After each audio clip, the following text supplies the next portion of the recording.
Hello mga ka-fitness, I'm Coach LV. For today's video, i-share ko sa inyo ang tamang pag-squats.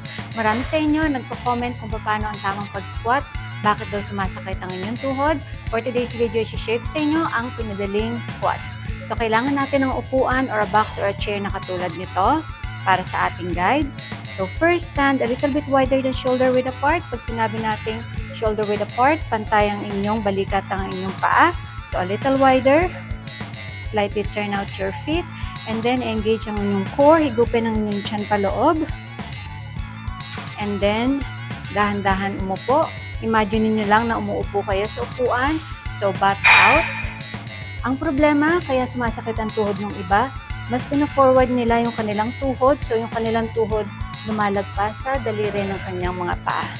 So, butt out. About 90 degree ang inyong katawan. And go up.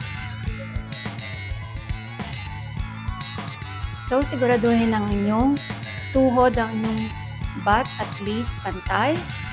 And then, when you go up, huwag niyong ilalak ang inyong knees para maiwasan ng any possible injuries. Again, slowly go down. Ang tuhod, hindi lalagpas sa daliri ng inyong mga paa. And then, go up. Hindi ilalak ang inyong knees.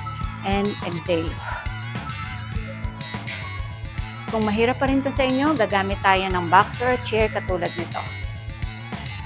So, imagine niyo lang na may inuupuan kayo. And then, go up. Or, pwede kayong umupo. Set ang inyong butt and then go up. Sit down.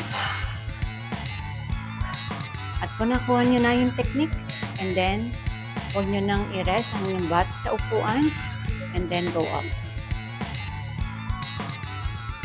At kung kayang-kaya nyo na, that's the time na pwede nyo nang tanggalin ang inyong box and do it alone. Inhale when you go down, exhale when you go up. At sana may natutunan kayo sa ating video today. I'm Coach LV for more workouts and fitness tutorials. Please follow me on my socials.